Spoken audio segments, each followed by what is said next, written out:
Salut à toutes et à tous. Bon, écoutez, je suis ravi de vous retrouver. Aujourd'hui, on va aborder quelques thèmes, donc des thèmes de l'actualité. Comme je vous avais expliqué hier sur la vidéo de présentation, c'est ce qu'on fera de façon de manière quasi quotidienne. Il y a pas mal d'infos qui sont tombées là entre-temps. Donc la première, évidemment, ça va être la signature officielle de Lucas Chevalier en tant que gardien titulaire donc, du PSG. Ce qui veut donc dire fatalement qu'il va y avoir un souci et qu'on va donc devoir malheureusement vendre Donnarumma. Voilà, donc déjà concernant Gigio, quoi qu'il arrive, un grand merci pour tout ce qu'il a donné au club, et particulièrement pour les 6 derniers mois. Franchement, on ne l'avait pas vu venir. On va le reconnaître, hein, l'été dernier, on voulait tous qu'il parte parce qu'on en avait un peu marre et on n'avait pas confiance, on avait peur. Il faisait quand même pas mal de boulettes et on voulait tous le remplacer par Lucas Chevalier déjà. Donc franchement, qu'ils nous sortent une saison pareille, en plus en Ligue des Champions et sur des matchs sur lesquels on l'attendait mais vraiment pas. Un grand bravo, franchement c'est un monstre, faut le dire, sûrement le meilleur gardien sur penalty actuel. Donc vraiment merci à lui. On n'oubliera pas aussi donc toutes les parades qu'il a pu faire pendant la campagne de Ligue des Champions. Alors en Ligue 1 un petit peu moins et c'est d'ailleurs pour ça que Lucas Chevalier a été élu meilleur gardien et pas lui. Par contre en Ligue des Champions j'ai des images qui me sont restées gravées dans la rétine quoi. C'est donc déjà son match à Liverpool, enfin, au-delà de la séance de penalty, le match retour exceptionnel. Il nous sort 2-3 balles, franchement, je ne sais toujours pas comment et ça change clairement le match hein, de toute façon. Ensuite, sa séance de péno, elle est légendaire, quoi, tout simplement. Ensuite, il y a le match contre Aston Villa où déjà à l'aller, il fait des parades, il est relativement bon, voire même très bon. Au match retour, un petit peu moins et on prend un petit peu l'eau, mais c'est pas que lui. Il faut être honnête, c'est la défense en général. Et on s'est un peu liquéfié. Et d'ailleurs, on a tous eu peur à un moment donné, surtout sur la frappe d'Asensio. Et là, Donnarumma, encore une fois, il est décisif. Et sinon, c'est Asensio qu'on vient de prêter à Aston Villa, dont on ne veut plus, qui nous élimine. Ça, franchement, ça aurait été le karma tellement parisien. Donc franchement, rien que pour ça, merci. Et derrière, donc il y a le match contre Arsenal. Et franchement, toute ma vie, je me souviendrai de ces 15 premières minutes où on prend un bouillon pas possible, où je me dis direct, bon bah ça va pas le faire, on va prendre cher. Il sort tout déjà dans le début de match. Franchement, il y a des frappes pas faciles à sortir. En plus, il les sort, il est solide. Et là, d'un coup, il y a un corner pour Arsenal. Je sais pas comment, mais le ballon revient dans les pieds d'Odegaard, entrée de la surface, sur son pied gauche. Il met une frappe, un missile ras du sol, un truc fusant, genre franchement, aucun défenseur n'a le temps de mettre le pied, ni Pacho, ni qui que ce soit. Je me dis que c'est au fond, tout le monde, je pense, la voit au fond dans le stade, et là, Donnarumma nous fait une parade au sol, donc il se détend, mais tellement vite, il s'allonge tellement vite pour la sortir, en plus avec une main ferme, parce que la frappe, elle est très forte, donc normalement, il peut aussi se la prendre et la rentrer quand même. Non, il la sort, donc franchement, cette parade, je m'en souviendrai toute ma vie, et je comprends toujours pas comment il a réussi à sortir ce ballon.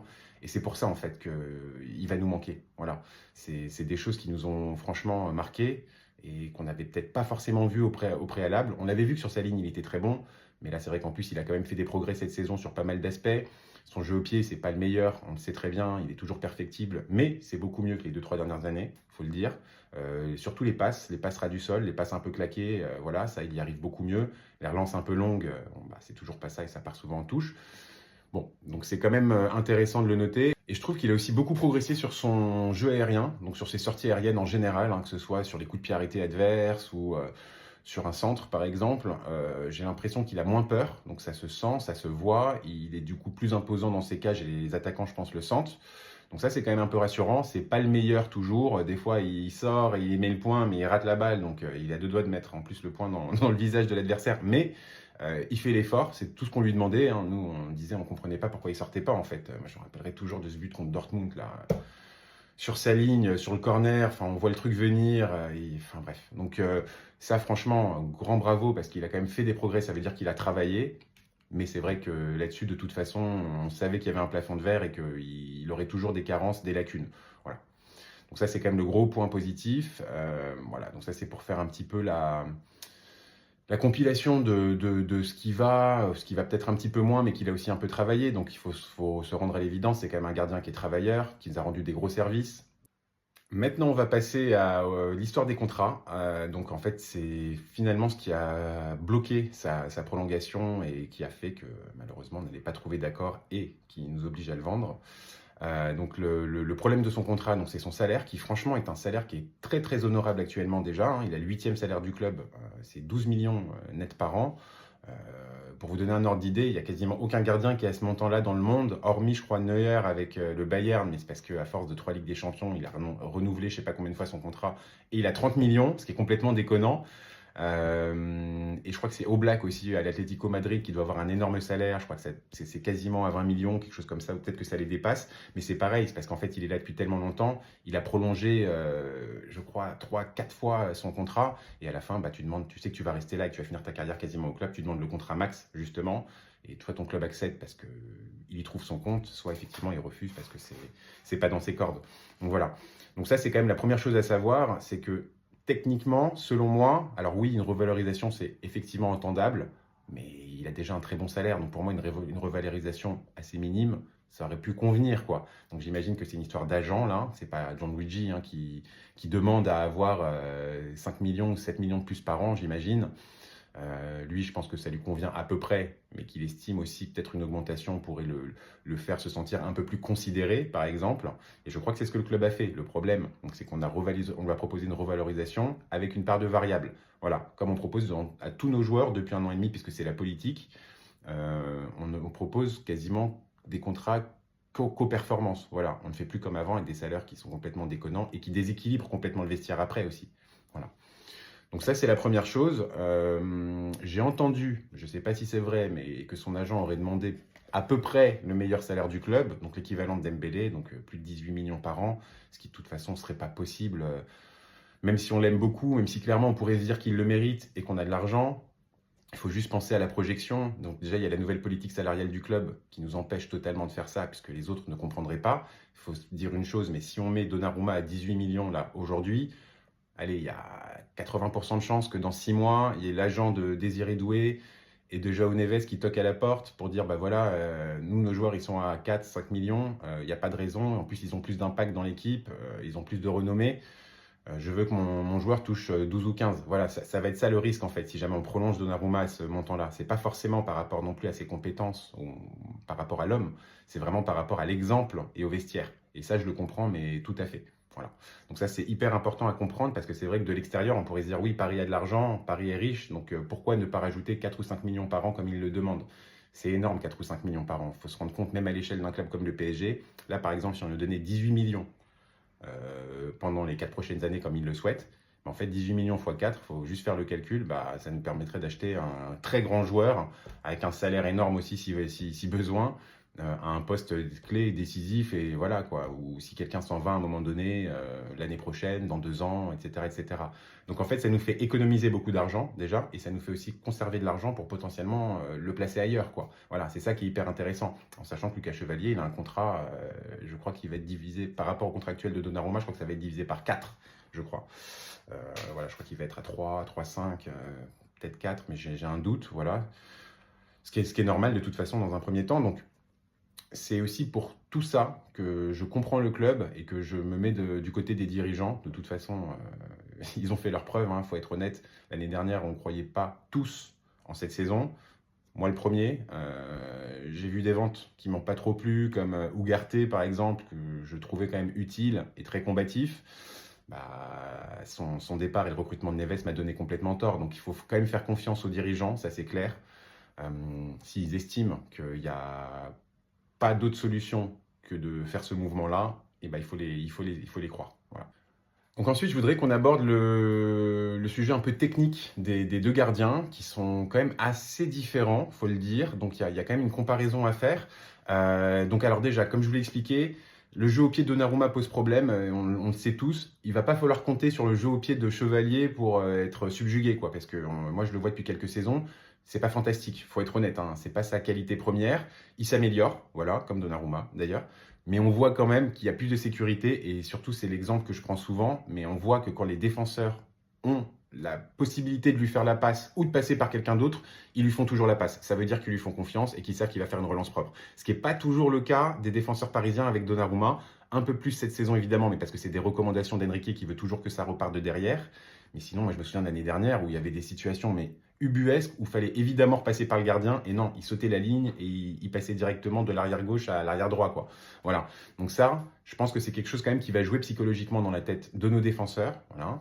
Je pense qu'il y aura aussi quand même dans la tête de nos adversaires une faiblesse un peu moins identifiée. Voilà, parce que là, à chaque fois, les mecs se disent, oui, mais du coup, si on le presse un peu, je parle de Donnarumma, là, hein, mais si on le presse un peu, voilà, sur corner, si on le bouscule un peu, puis qu'on met tous nos corners aériens et tous nos grands mecs devant, il peut faire une bêtise. Ça n'arrivera plus, parce que Chevalier, pour le coup, dans les airs, il est assez solide. Voilà. Moi, là où je le trouve vraiment très très bon, c'est sur des parades réflexes, un peu comme Donnarumma d'ailleurs, voilà, qui est excellent. Je pense même qu'il est meilleur que Chevalier sur sa ligne. Mais c'est vrai que Chevalier, on voit une marge de progression très identifiée, quoi. On se dit que là, il est à ce niveau-là. Dans 2 ans, s'il travaille un petit peu, il aura sûrement un meilleur niveau que celui de Donnarumma actuellement. Voilà, donc ça c'est des supputations bien sûr, mais c'est aussi pour ça que les dirigeants, je pense, investissent sur lui. Voilà, donc ça c'est quand même la chose assez intéressante. Je trouve que c'est un garçon qui est hyper intelligent, Chevalier, même dans ses prises de décision, voilà, dans l'impact. Il n'hésite pas à y aller, tu vois, quand il faut sortir. Voilà, alors c'est pas le meilleur hors surface. Pareil, j'ai même l'impression qu'il sort quasiment jamais de mémoire. J'ai pas trop ça en tête, mais avec lui, je crois qu'il est un peu frileux pour sortir de sa surface. Et nous, ça c'est quelque chose qui pourrait potentiellement nous intéresser l'année prochaine, c'est-à-dire qu'on Donnarumma, il joue quand même assez haut, étant donné que notre défense est très haute par moment, et surtout en Ligue 1. Voilà, donc ça, il va falloir qu'il apprenne, évidemment, Chevalier, mais je pense qu'il va le faire sans souci. Voilà, donc ça, c'est quand même les points assez positifs.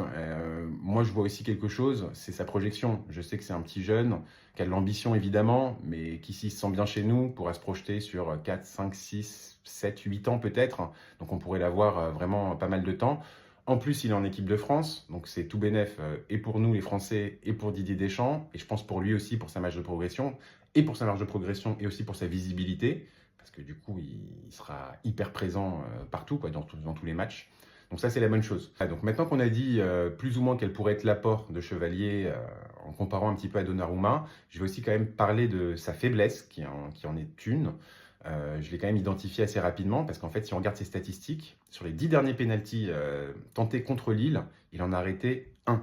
Et le dernier pénalty qu'il a arrêté, c'était, je crois, fin 2023. Donc en fait, il a pris les 9 derniers pénaltys encaissés par Lille. Il en a arrêté aucun sur 9, 0 sur 9.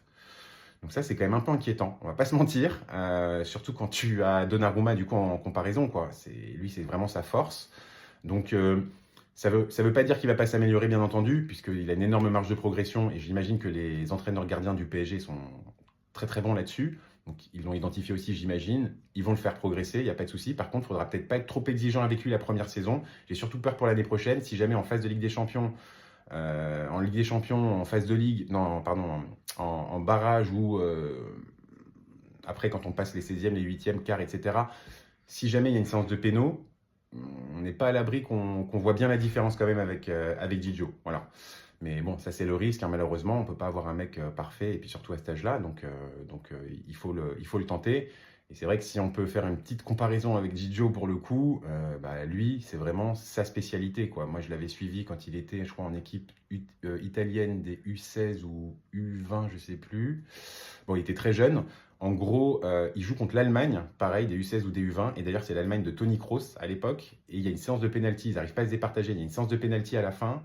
Et Donnarumma, je crois, de mémoire, sort même le pénalty de Kroos. Voilà, je me souviens. Il avait fait une séance de pénalty énorme, de toute façon. Il avait 16 ans, je crois, ou 17. Donc déjà, il avait impressionné tout le monde. Et c'est à ce moment-là qu'il a commencé à se forger une réputation. Et derrière, on l'a vu, hein, de toute façon, déjà au PSG, il a été très bon sur pénalty avant cette saison. On l'a vu pendant l'Euro avec l'Italie. Il a même été élu meilleur joueur du tournoi alors que c'est un gardien, c'est hyper rare.